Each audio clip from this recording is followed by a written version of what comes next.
Merci à tous de nous avoir suivis. C'est toujours un plaisir de passer ce moment avec vous, Dominique, et avec vous, téléspectateurs. Rendez-vous dimanche prochain, même heure, même endroit sur BFM TV. Vous avez rendez-vous avec l'actualité, avec Mathieu Coach et Anne Sefton.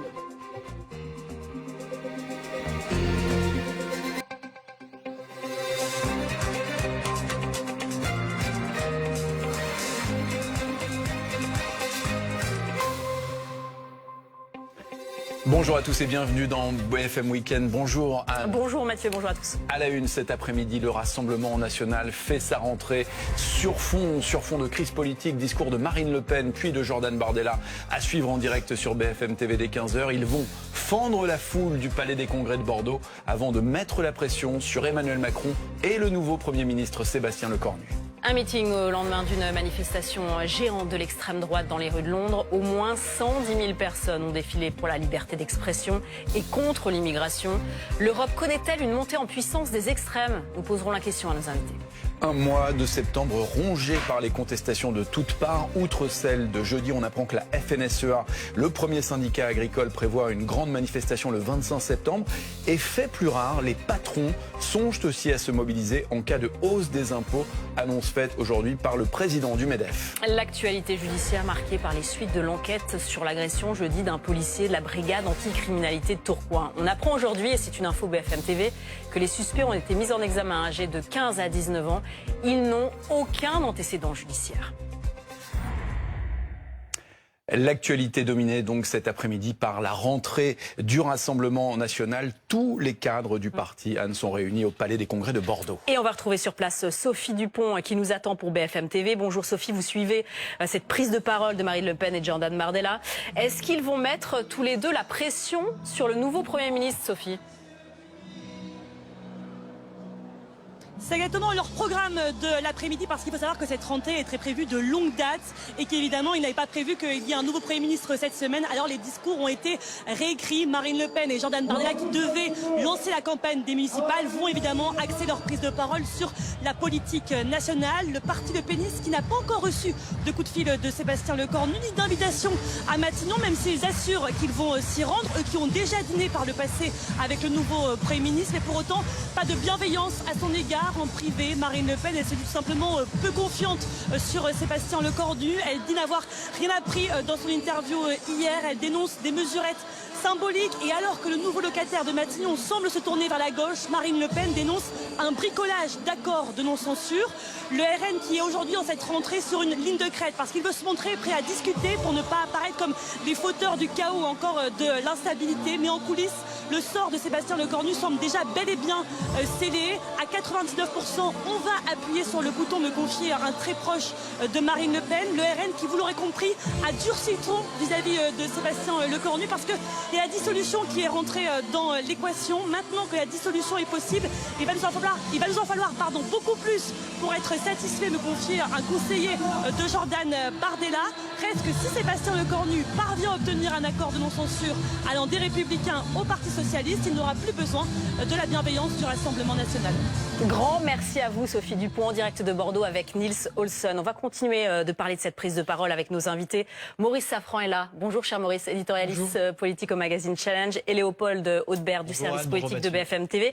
Avant qu'on revienne sur l'attitude de Marine Le Pen et Jordan Bardella face à ce qu'a dit notamment le nouveau Premier ministre Sébastien Lecornu, un mot sur Bordeaux. Oui. Je disais ce matin dans Ouest France que Marine Le Pen disait « Nous partons à la conquête de l'Ouest où nos résultats sont en progression constante ». Et elle a des objectifs pour l'an prochain. En quoi c'est important Bordeaux cet après-midi ? Alors la conquête de l'Ouest, c'est un terme qui a été théorisé par le Rassemblement national depuis plusieurs années maintenant, depuis que, on va dire, les zones de l'électorat traditionnel du Front national devenu Rassemblement national s'est élargi. Vous savez que historiquement, c'est plutôt le pourtour méditerranéen qui est un bastion fort de Jean-Marie Le Pen auparavant, Marion Maréchal également lorsqu'elle est devenue députée, on s'en souvient, et puis l'Est, le nord de la France. Là, depuis 2017 et encore plus en 2022, c'est effectivement la zone de l'Aquitaine avec les premiers députés RN d'Aquitaine qui sont arrivés à l'Assemblée nationale, également la Bretagne, qu'il ne faut pas sous-estimer, qui est une terre convoitée par l'électorat également de Marine Le Pen et qui a des ambitions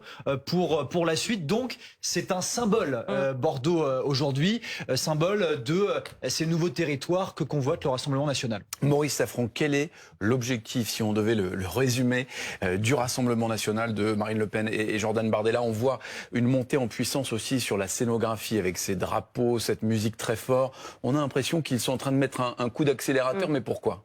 Sophie Dupont l'a dit un peu plus clairement.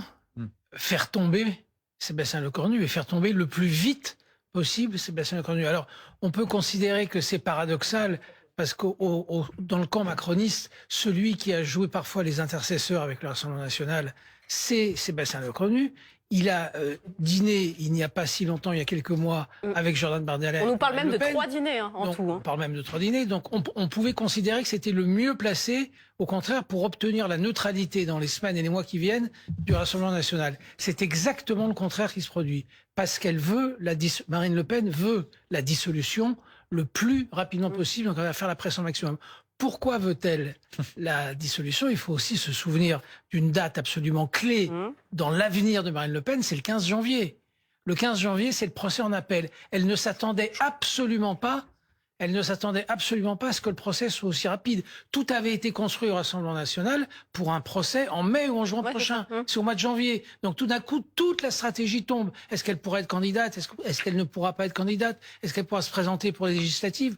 Donc tout a été mis sans dessus-dessous. Et aujourd'hui, l'objectif, c'est des législatives le plus rapidement possible. D'où ce coup d'accélérateur. Alors dans ce contexte, l'extrême droite britannique, elle, a réalisé une démonstration de force hier après-midi dans les rues de Londres. Vous l'avez vécu en direct sur BFM TV. Manifestation qui a réuni entre 110 et 150 000 personnes selon la police. Et très franchement, aucun observateur ne s'attendait à une foule aussi importante. On va retrouver sur place Marie Billon. Bonjour à vous. Vous êtes la correspondante de BFM TV sur place. Combien de personnes étaient réunies dans ce défilé? Un défilé qui était marqué aussi, tout de même, Marie, par des violences, notamment aussi des violences envers les forces de l'ordre. Les autorités estiment, comme vous l'avez dit, le nombre de participants à entre 110 et 150 000 personnes.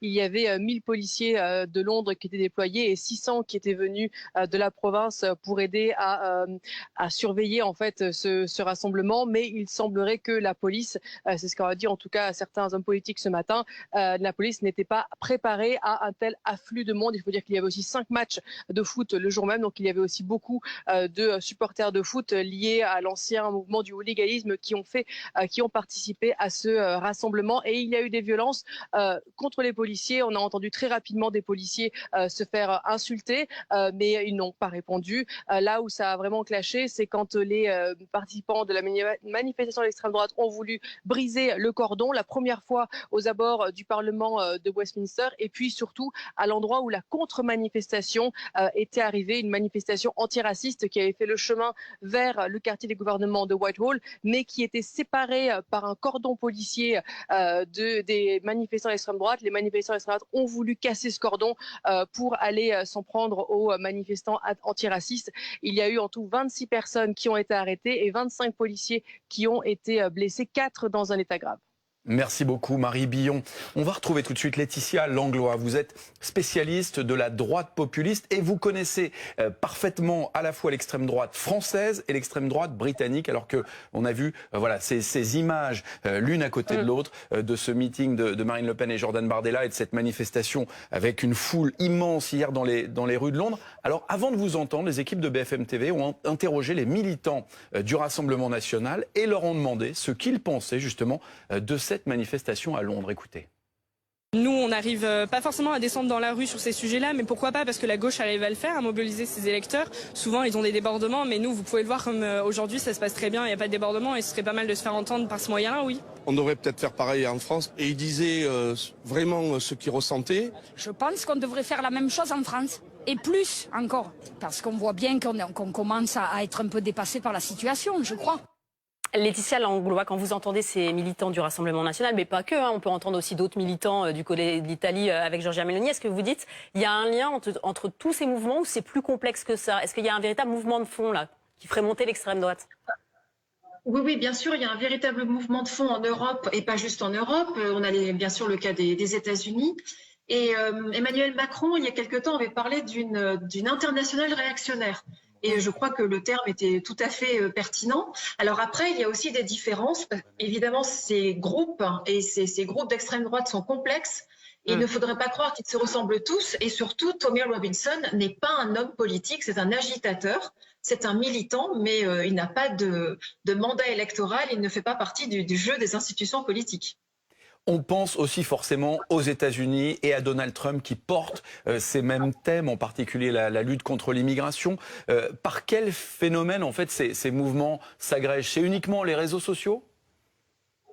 Alors, c'est beaucoup sur les réseaux sociaux. En fait, Tommy Robinson, c'est comme ça qu'il s'est fait connaître et c'est surtout comme ça qu'il a réussi à agréger une communauté de partisans extrêmement loyaux. Ce sont des gens qui lui sont entièrement dévoués, qui le voient vraiment comme le sauveur de la nation britannique, qui le voient aussi comme un martyr. Et alors ça peut faire penser à Charlie Kirk, aux États-Unis, pardon. Et oui, cette figure du martyr, c'est important pour l'extrême droite. Hein.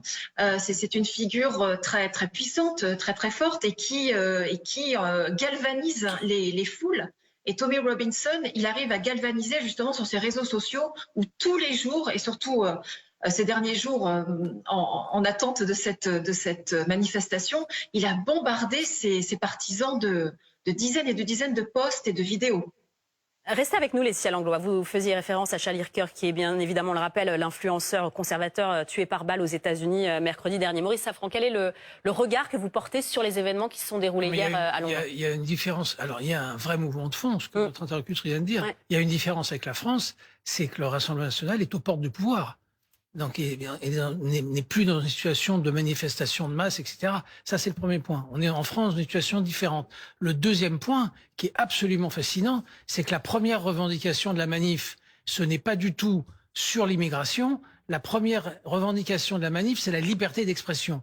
Alors que l'extrême droite tient la rue, alors que l'extrême droite dispose aujourd'hui de vrais relais dans les médias dans toute l'Europe, la revendication numéro 1, c'est la liberté d'expression. Comme si la liberté d'expression de l'extrême droite était remise en cause. C'est ça le point le plus frappant de cette manif d'hier.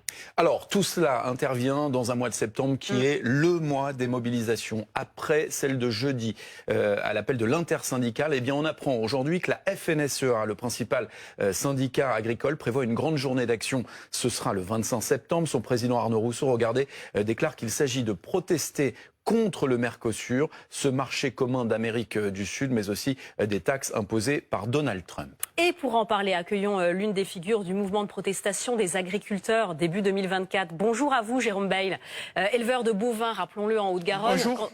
Quand on pense à vous, on se souvient de cette séquence en janvier 2024 sur un barrage de Haute-Garonne au plus fort de la contestation agricole avec l'un des anciens premiers ministres, Gabriel Attal. On va voir les images, les voici les images. Est-ce qu'en 1 an et demi, votre situation s'est améliorée? Rappelons qu'à l'époque, vous aviez 3 grandes revendications, dont le gel du prix du gasoil non routier. Est-ce que vous allez manifester le jeudi 25 septembre?